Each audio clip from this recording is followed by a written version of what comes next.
उसके अंदर डिस्कस हो चुके हैं कि कैसे जो है पीटीआई के उम्मीदवारों को आजाद किया गया। मैं खुद इलेक्शन लड़ा हूं। जब हम पेपर जमा करवाने गए, हमारे पास अपनी जो पार्टी है उसका जो है वो लेटर मौजूद था, और वहां पर जो आरओ जो बैठे होते हैं जिन्होंने पेपर एक्सेप्ट करने हैं एसी वगैरह, तो उन्होंने उस चीज को एक्सेप्ट करने से इनकार किया। उन्होंने कहा जी कि आपको हम निशान अलॉट करते हैं, आप हमें निशान बताइए। कई जगहों पर तो ऐसा हुआ कि लोगों से निशान भी नहीं पूछे गए, या निशान अलॉट हुआ है तो 2 दिन बाद चेंज कर दिया गया, ताकि लोग जो हैं वो उनको पता ही ना चल सके कि इमरान खान की जमात का निशान कौन है। निशान के अंदर ही पड़े रहे। हमें बड़ा मुश्किल पेश आई कि हर घर दरवाजे खटखटाने पड़े, जाकर निशानात लोगों को बताने पड़े।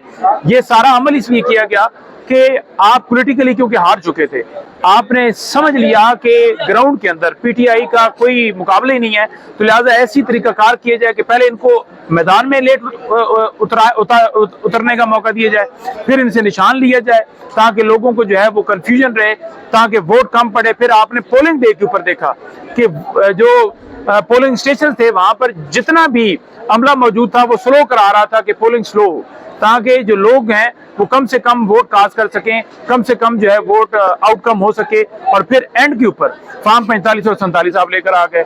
तो ये जो सारी प्रैक्टिस की पूरी दुनिया ने इसको विटनेस किया कि कैसे आपने धांधली की, उसके बावजूद इमरान खान की जमात जिसके खंबे थे वो जीते। अब जब खंबे जीते तो जो उनका राइट है, जितनी भी आपने धांधली करके हमें 100 दी, हालांकि हमारी 180 प्लस सीटें हैं, आपने 100 से नीचे लेकर आ गए, लेकिन उसके तनासब से हमें मखसूस नहीं जिसने मिलनी थी, जो कि हमारा राइट है। और हम इस आइन की सरबुलंदी के लिए कि जो पाकिस्तान का आइन है, सुप्रीम कोर्ट के तकद्दस जो है उसको जो पामाल किया जा रहा है, वो हम पामाल होते हुए देखना जो है हमें पसंद नहीं आ रहा। और हम उसके लिए यहाँ पर आए खड़े हैं और इस्तदा कर रहे हैं कि हम आए खड़े हैं, आप भी हिम्मत कीजिए, फैसले दीजिए, कानून के मुताबिक फैसले दीजिए, ताकि तारीख में आपका नाम अच्छे लफ्जों से लिखा जाए। जब भी खान साहब की रिहाई की तहरीक के हवाले से बातचीत की जाती है, साथ ही मुज़ाकरात की बातें होना शुरू हो जाती है कि रिहाई दी जा रही है, जब ऐसी बातें हैं तो इसमें कितनी हकीकत है कि मुलाकात हुई है, ब्रीफिंग दी गई है, या खान साहब की रिहाई के मामला में तय किया जाए?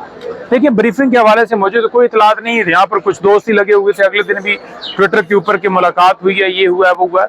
लेकिन मैं आपको नरमी के हवाले से जरूर बता दूं कि नरमी कितनी हमारे ऊपर हुई है कि रीमा खान ने बाहर जाना था, उसकी दरखास्त रिजेक्ट होगी, हालांकि नॉर्मल यूनिवर्सिटी के लिए फंड रेजिंग करनी थी। इमरान खान अडयाला जेल के अंदर है, तमाम कैदी हमारे अडयाला जेल के अंदर है, हमारे लोगों को अभी भी उठाया जा रहा है। सुप्रीम कोर्ट से फैसला आया कि जो मिलिट्री ट्रायल है वो जायज़ है।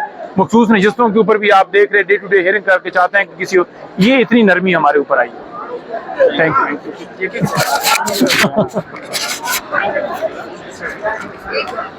चल गया मोबाइल मेरा, तूने बंद नहीं किया ये।